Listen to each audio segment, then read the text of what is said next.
a tough life. I've been through some stuff, so I call myself unapologetic because I talk about stuff that most people don't want to talk about. They don't feel comfortable talking about it.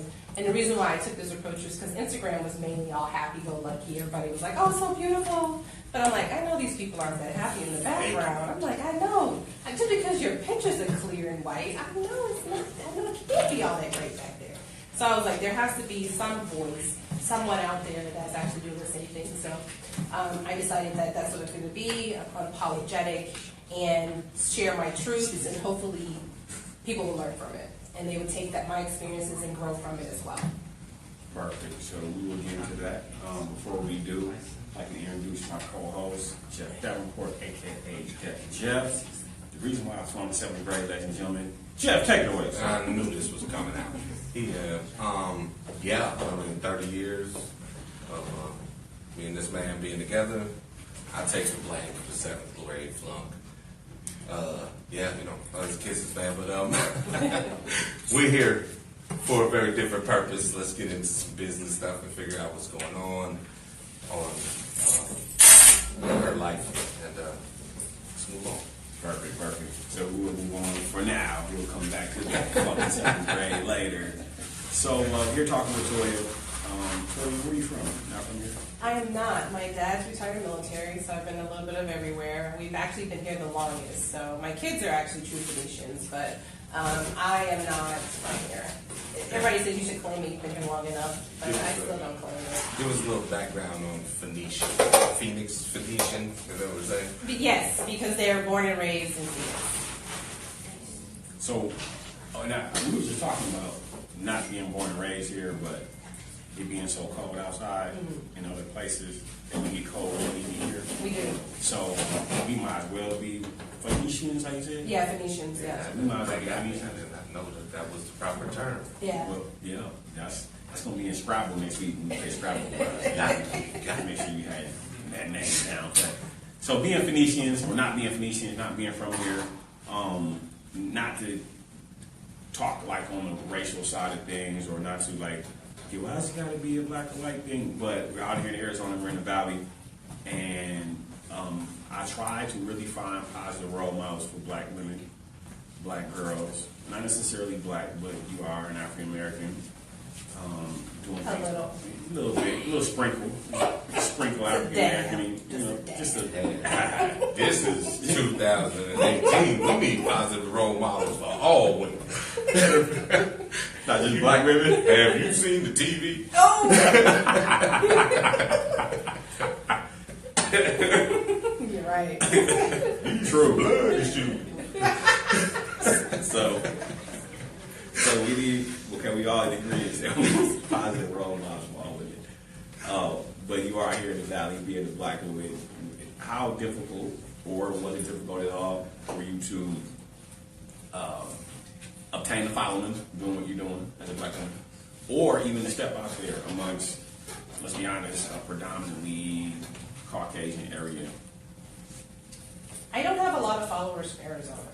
So the majority of my followers are across the United States. So I don't know that I have a huge following here. Okay. So, and that's important. That's from an entrepreneurial standpoint, and that's the purpose of the 80% podcast, is because studies have shown that 80% of small businesses close within the first year. Right. So our objective is to talk to people who are breaking through that norm, breaking through that mold. Yeah, that's a good point to make, because when you say that, I think that business as a whole, if your audience, people want to open up a business that they feel is a good business, but if your audience does not where you are, you need to be capable of going outside of that realm, because otherwise that 80% is what you're going to end up being. Right. So how did you go outside? Like you just said, how did you manage to get outside that realm and avoid that 80% curse that we're talking about and still build a following? From a blogger perspective, I don't think that there's a curse, so to speak, because it's all about followers, and if you're really into making money and things like that, you can be on Instagram forever and have 200 followers, or be on Instagram and get up to 3.5 million followers, things like that. So it just depends on who you are and your popularity, and if people are interested in your topic. So I found that I struggled with gaining followers because of the fact that I'm not I'm not just 100% focused on fashion. I'm not 100% focused on family. I'm not 100% focused on any particular topic. And that's the reason why I named my blog what it is some things about her, because I'm multi-dimensional. There's so many things that I like. I'm not just a one faceted individual. I care about my kids. I care about other people's kids. I care about helping people's kids. And I share that through all aspects of my life. And from a business standpoint, we do own a dancewear line. It's called Revel Dancewear. See. And so that's definitely something that, thank you. So I'm actually wearing the jersey. Where can they get this? They can actually get the jersey. They can follow us on Revel Dancewear on Instagram. They get your information. So it's one of those things that you always have to be aware of and be careful of. There's a lot of people that don't want to do social media because of all the stuff that goes on out there. So to each your own. I'm not even sure it's truly avoidable as a whole. Yeah. I can cut you off, but yes. By the time people are sending out those, delete your Instagram or delete your Facebook Messenger, they watching you. It's too late. Yeah. Every time you swipe your card. What I always say is, watching me do what? I ain't that kind of important. Exactly. I said, man, people got way more important people to follow than to watch the average person. So And look at Will Smith. Will Smith just launched yeah. his, was it 2 weeks ago? And he's already at 3 million followers. Yep, I see. Within the same week, he already had 2.3 million followers. I was like, right. everybody was waiting on him to join. He just got an IG. He Yeah. just got on Instagram. 2 weeks. Yep. He just got going on IG. Promoting the movie Bright, which is a whole other subject. Which that could be another topic some other time. Cause I think the movie is great. I do. And you like it? You like the movie? I did. We just watched it a couple days ago. It was good. I liked it. Yeah, I liked it. People, I think critics were looking for Bad Boys 3. I think that's what they was expecting. They saw it with a cop uniform. Did you see it? Did you check it out yet? I keep seeing the thing for it. You got to check it out. I'll tell you a story another time about Mr. Will Smith. That will explain. This dude knows everybody. That will explain why I didn't watch, but it's personal. I gotta get ready for it. He probably sit down. Will probably owe him some money and didn't pay up like he's supposed to. I didn't know everybody. Nah, he paid me. I don't want that on. I want that out there in the world. Thank you. I just, it's a personal thing. Oh, okay. Should take care of it. So the dancewear. Mm-hmm. So let's get into that. Yeah. So I seen the jersey right here. Mm-hmm. I saw what I thought was a risque shirt, and it said "F my dancer." Yeah, F your dancer standards. Yes. F your dancer standards. Yes. I didn't read the rest of the shirt. Yeah. See, you almost had her on some thug like Yeah. That's about as risque as we get. I'm not really huge into profanity or anything like that. Okay. So it was and the whole point was, I was like, we need something that's kind of raw, kind of edgy. But everybody's into the profanity on the shirts, and I'm like, that's just not who we are. I'm not a huge cursor. If I curse, I'm mad. My kids have got me to a level where I'm just like, look. I am almost needed a Xanax just to do this. So we don't want to be that. I'm just playing. So that was our edgy time, kind of saying F your dancer standards, because the whole reason why we started Revel Dancewear was because my daughter is a dancer. She's a curvy dancer. And so one of the struggles that we found was it was It was borderline awful watching you do it. It's okay. She can teach you. Hang on, what is that? What was the name of your dance thing? What did you show me the name of it that comes on at the beginning of your video? Oh, the name of the actual group. The thing Zone, you showed right? me? Zone. Oh, that's her stage name, the Zone. Okay, Yeah. that's what I was looking for. Right. Yeah. So you said curvy dancers, Yes. and then so is the color line goes with the curvy dancer movement. So is the color line strictly designed around curvy women, or can men wear it as well? Yeah, we're a unisex line. I'm a curvy man. Yes. Yeah. So we're. My belly stick out when I'm now. I saw the video. Don't fool yourself. Curvy women can get it. Yes. Doing it. Yes, they can, and that's the whole purpose, So Our brand is catered to curvy and plus size Okay. ladies or dancers and dance enthusiasts. So. What's the plus size? I always have this debate. Like what? Yeah, what when is you it? go over a certain, is it 10? It's 10 by standards, by what the society says. European- Size 10 European is standards? no, our standards. Okay. Size 10 is considered plus size, all the way up to whatever size. It's like the average. It's like the average. Yeah. Okay. Average woman is a size 12, Wow. 12, 14. So size 10 is plus. And talking to everybody, we get that. You know what I'm saying? So size 10 is plus, dancewear. I've seen a video, but I don't remember where I saw it from. I don't know if it was yours because it was kind of risque. It was like a woman on all fours. Oh.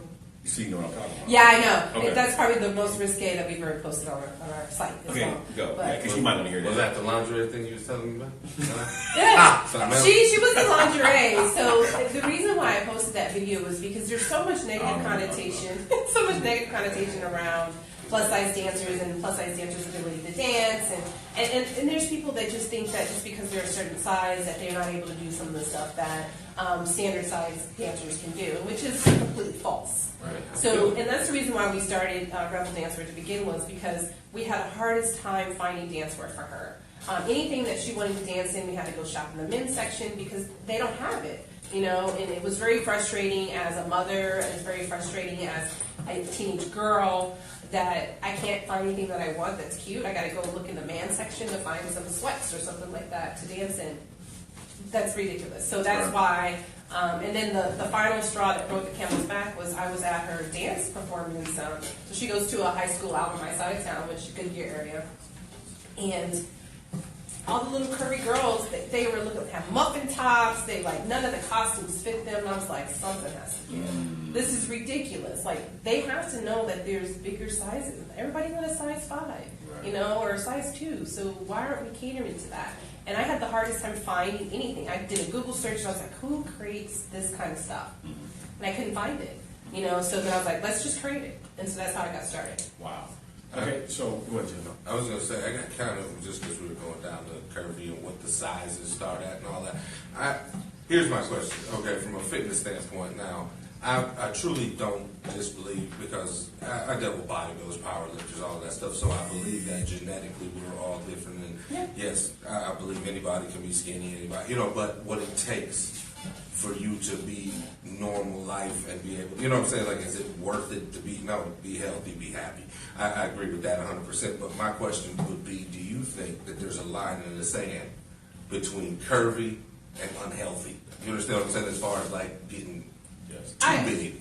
I think it's on both sides. I think that there's skinny people that are unhealthy. I think that there's people that are skinny but not fit. I think that there's people that are plus size that aren't fit. I think there's people that are plus size that are fit. So it's like, you know, you look at Serena Williams. She's considered plus size. She's a stack. She's built like bricks. Right. You know what I mean? So if you look at her, you would assume that she was plus size. But if you look at her measurement and her body measurement, she's probably like, I don't know, 0%. No, you know? I'm in full agreement with you. I think it's more a health thing than it is a reality of what somebody should look like. I Exactly. mean, coming from bodybuilding and so on and so forth, people always, you know, that size, that muscle, people always point, it's too much, or you're doing too, you know. So I understand fully that people want to decide what you should look like. Right. And that's not a real thing. You know what I mean? And I agree. That's society, right? That's society saying, you look at your magazines, you look at TV, you know, we're just starting to break that ground as far as seeing curvy plus size actresses on TV that are in main roles, you know. So now we're starting to get down that path. There's now starting to see more plus size dancers that are mainstream. You look at the Pretty Big movement. They're, you know, they're huge, you know, and they're actually just now celebrating their 10-year anniversary. So they've been doing this for 10 years and they just started getting recognition. So it's one of those things that it's challenging because people don't like to see it because they're used to one way and seeing one thing. And so my whole purpose in life is to help people and to be a service. So I feel like if I can help people change their mind on what they think is perfect, I've done my job. So I found out that I had herpes right before I found out that I was going to have my son. Okay. So I'm 41, he's 3, so I was 13. This is recent. Yeah, it's recent. Wow. But here's the thing, I didn't know that I had it, so I could have had it longer Okay. and never knew because I've never had an outbreak. Okay. And so that's what's, there's a lot of negative stigma on that because people think that, one, you're promiscuous if you're out there, if you have herpes or any type of STD. And that's not necessarily the case. There's a lot of people that have been married to Right. one person and maybe even had sex with maybe two and caught it from someone else. You think about Tyler Perry's movie where he, with the one girl, she wanted to cheat on her husband, Right. and she ended up having an affair with this guy, and she contracted HIV from him. So she literally slept with two people in her life and contracted Only HIV. take one shot. Yeah, it does. That's It it. literally takes one time, and you never know. And if people know that they have something and they're passing it around, that's where the problem is. So you think that yours come from the past of not having love? That goes back to my initial question of being promiscuous, or you were just with a guy that you thought that you can go bareback with? Oh, okay. You mean go raw? Yeah, go raw. Okay, Yeah, all right. I was trying to- I'm uncensored. Okay, I'm okay. uncensored. You don't have to be polite with me. Okay. So you're letting it fly. Yeah, no. You Really? don't have to be. I'm about as raw can get when it comes to stuff. I'm like, you don't have to sugarcoat it for me. All right, you go. So was it a guy friend, like the guy that better be watching right now, or was it? No. He actually knows that I have it, but we've never. How does that work? We never had How relations. does that work? Never had relations. We never had relations because he doesn't live here. So, Okay. but So you across that path when it comes. yes. This is my question Yes. is, how difficult was it, when you came up with the idea, I'm going to tell the world, like Yeah. how difficult was that moment? Yeah. It was hard. Because when I gained 5 pounds and I'm a health coach, I don't want to tell nobody. I'm using my abs. I don't want to tell nobody. And that's something you can get rid of in a heartbeat. Right, But right. like, this is something you got to, once you tell everybody, they know you still rolling. Yeah. They know it's still there. They know you can't undo it. that. Right. It was hard for me because, one, I was really concerned about my kids. So I thought I'd been struggling with this for over a year, and I was like, I should probably say something. I don't know, because I feel like my brand is being unapologetic, but I was just holding this one thing, so I wasn't really being honest to my followers, and I was just like, how can I say that I'm being this person, but I'm not being 100% honest with you? Like, I don't tell everything. Like, I don't say what's going on in my bedroom or, you know what I mean, that kind of thing. But Right. I'm very honest about the stuff that matters, right? And so I was like, I haven't said anything. I'm not being honest. So one of the things that I did was I talked to my kids. I was like, so I want to do this. How do you guys feel? Because I was more concerned with them and their friends attacking them. Right, and attacking Social them. media, Exactly. school, bullying, everything. Exactly. So I was more concerned with that. I was like, so if I come out, will they get it? And because me, I can handle myself. You know what I mean? And I can handle anyone that tries to attempt to bully them, but they have to deal with it too. Right. And so Physically too. I didn't know you were like 6 feet tall. I am. I'm 6 foot tall. I didn't know. I thought she was. I was short. Yeah, shorter than me. Ain't nobody shorter than me, I guess. D appears larger than life than on video. Actually, I'm bigger on video. People see me, they be like, "Oh, hey, D, pay attention." Thing like that. But no, that's basically what happened. I sat down, had a conversation with them. I talked to my brother because he's here too, and I'm really close to him. And so I was like, look, I'm going to come out. I want you to know, so just in case you see it, you hear it, anybody says anything to you, this is what's going on. Because I feel like I need to say it, especially with the stuff that happened. It really started weighing heavy on my heart when they first talked about Usher. Usher came out about all of that. Yeah, And I was like, oh my gosh, they were tearing him up. Yeah, they were doing it apart. Oh my goodness. And I was like, these people have no clue anything about herpes and how you can contract it and how many people actually have it. And people just are living this I don't life. think nobody does. Like, Yeah. But let's keep it real as far as social media goes, man. Anything you post on there is going to turn into at least a 48-hour forest fire. It could, yeah. I mean, he could have posted on there, I tripped and fell, and they would have had something to say. Like, you can't allow that to tip the scales because Yeah. it's the initial contact. 24 hours later, it's like they on to the next thing. They don't even, True. It is true. But they hung around for a while because, TMZ was still reporting it. So as long as TMZ got traction, I mean, people it were was listening. lasting longer than all them folks that got killed in Vegas, didn't it? Yeah. That's crazy. Yeah, it's true. That's true. That is true. It's true. That is true. But that's kind of, and I said, you know what, I talked to one of my close friends, and I was like, look, I really want to do this. She's like, this is your truth. You need to, do what you need to do. I was like, okay, I'm more concerned about my kids. Let me talk to them. Right. And so that's what happened. I talked to them, and I talked to my brother, and I was like, how do you guys feel about it? And they're like, okay. My oldest, she was like, I ain't got it.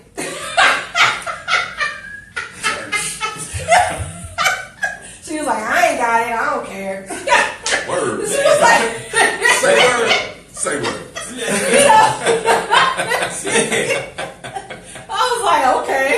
I'm like, let me go sit in my corner real I quick. didn't know my daughter was a savage. Yeah, right. Come on. It's like, I'm like, okay then, babe, all right. I love you too. And then she was just like, I was like, well, what about your friends? Because she's dealt with bullying and stuff like that. And she was like, it's like, if they say anything to me, I was like, at least she's honest, that kind of thing. So, Good job. yeah, it's just like, I try to, my kids are my world, so I try to make sure that they understand everything that I'm going through, and that before I do anything that I think about them. Perfect. So now, fast forward. It's dope.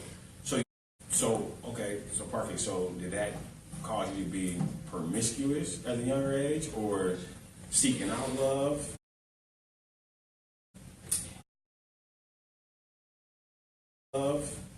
It was, yeah.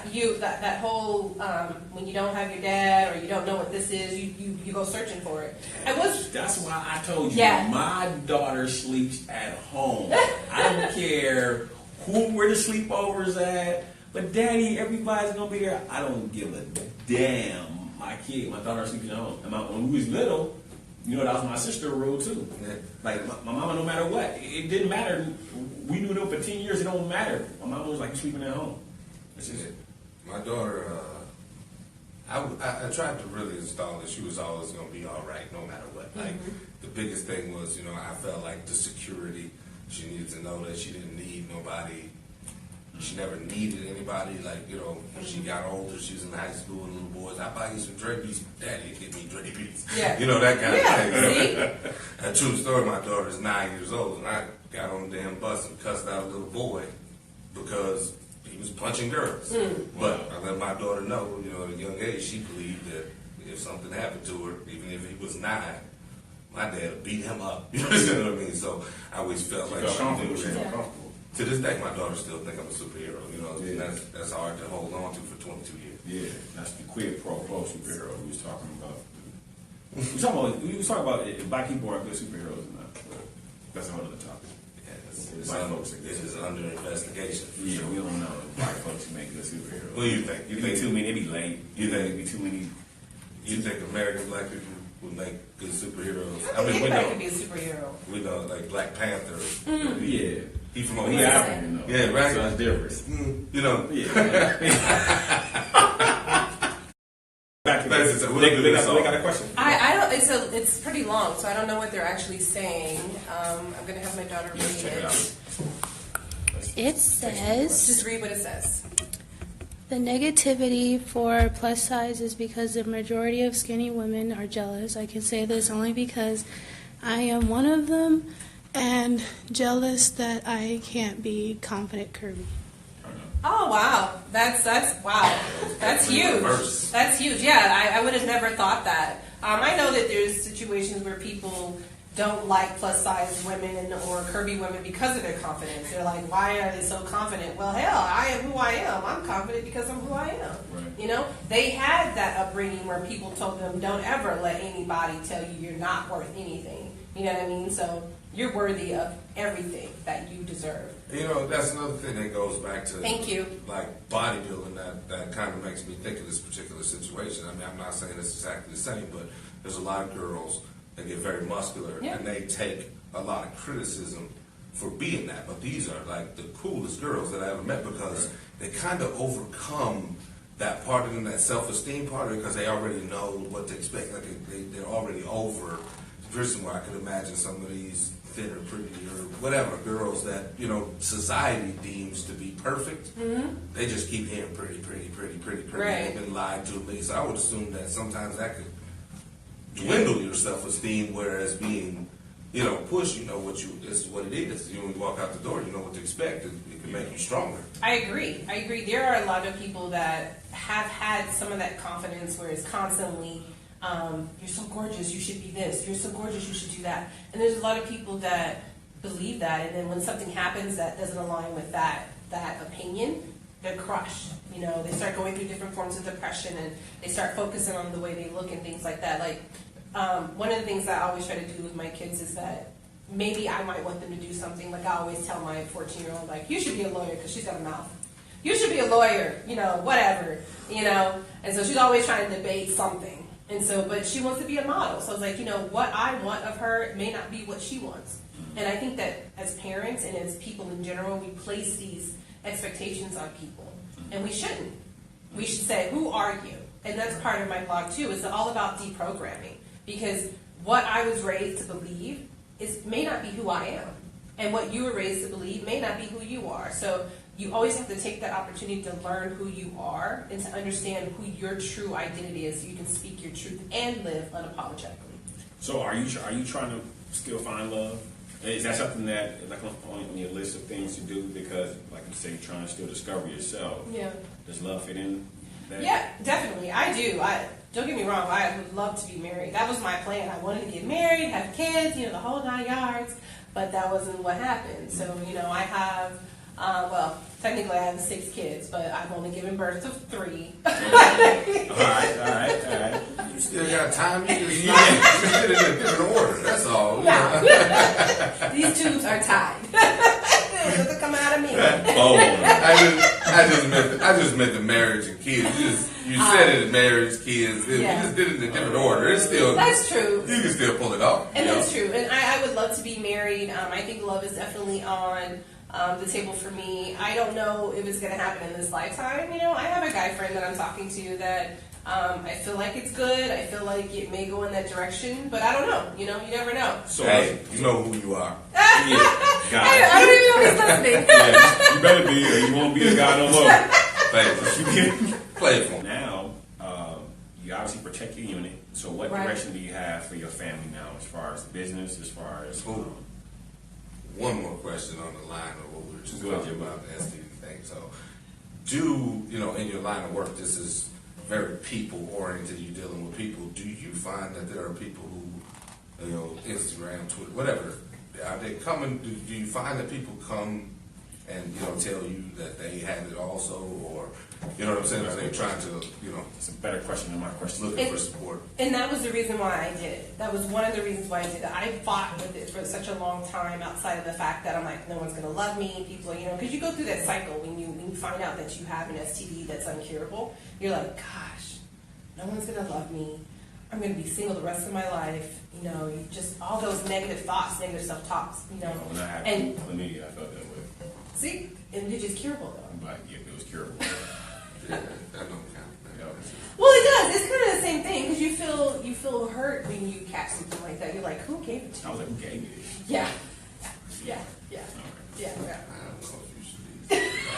I mean, it took like 24 hours for that to set you on fire, bro. You should know where that came from. Say like what she got. I mean, that could have been lingering for years. Just clap up after 2 months, 3 months. I was like, oh shit, you know where that came from. Nah, there's a few people hanging out in orgies or something. Oh. Okay. Yeah. So, Jeff, say we're bringing that up. So, talking about herpes. Yeah. Not coming in. These past is shame. Back to you.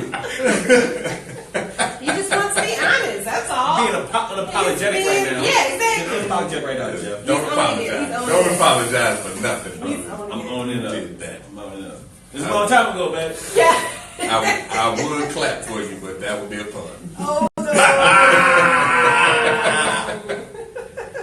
All right, so we're going to get toward the end of this. I really want to get like a few nuggets from you as far as building. One thing I want to always ask entrepreneurs is, what does sleep look like for you, and what does balance mean to you? Because it means different things. Me, for one, I don't have a balance. Sometimes this gets my attention, sometimes that gets more. So from your standpoint, what does sleep look like for you, and what does balance look like for you? Okay, so let me answer this question real quick. So people do reach out to me. That was the whole reason why I did it. So people that have just been diagnosed, or they've been known for a while and they just don't have anyone to talk to and things like that. So they send me messages just like, hey, I don't know what to do. And I'm just like, you know what? The first thing I always tell everybody, you will survive. You're not going to die. You did not get served a death sentence. You can live a normal life. 1 in 3 people have it. So it's like, think about it. Millions of people are walking around with herpes and they don't know it, or do they know it? You know what I mean? So it's one of those things that you have to be cautious of. And with herpes not being something that's actually on the STD test, Right. you have to specifically ask for it. Really? You have to, yeah, it's not part of that. I don't know what the medical term is for it, but it's not part of the immediate test like they test for. I'm sure people avoid that altogether. Like, no, I don't want no extra stuff.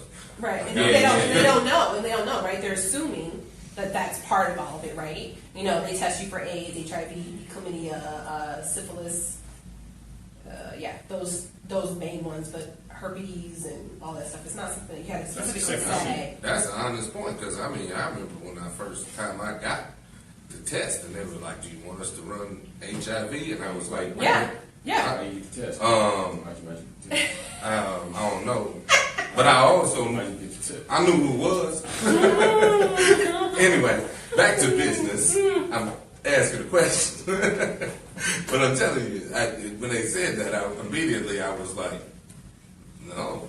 Yeah. Yeah, that's the first thought in my head. You don't want no extra. You don't want if it came back true. Right, what if it's real? I don't want to know that. I don't, you know, the part of you that's scared to death that, you know, I got to find out the hard way when I'm coughing or something, you know, and I know I'm messed up. But, you know, so I'm sure people go in there and they say, you know, you want this test, or that test is an option, and they're like, nah, I don't have no bumps, and I'm good. I don't need it. No, thank you. You know, they don't want to know. There's a lot of people that don't have bumps. I know, but in their head, that's enough for them not to take the test, I think. Yeah, it is true. And the one thing that I'm a huge advocate on is testing. I'm like, when you go from one relation to another, because I tell my girls this all the time, and anybody listens to me when it comes to sexual activities, you are sleeping with every person that person has slept with, especially if they're doing it unprotected. So I'm like, you need to make sure that you need to make sure that you're getting tested. When you leave one relationship, get tested. Make sure that whatever you have on your radar is good. You know, it might be costly. And maybe, I'm just saying, that's reality, right? So you should get tested. Before you have sex with the next person, go get tested together. Make it a date. I don't know if that was the fear of God. I don't know if that was the death stare. I'm not sure what that was. I'm good. I'm good now. I'm a grown man. I'm good now. But I mean, don't know what that stare was. We go back in the past, just the idea, like everybody they've been with, damn. Yeah, that's a crazy thought. It's reality, though. That's a crazy little thought, though. Yeah, so get tested. That's, if anything, get tested. Every time you end a relationship, get tested. Before you decide to have sex with somebody, both of y'all go get tested. Legit. That's legit. Right?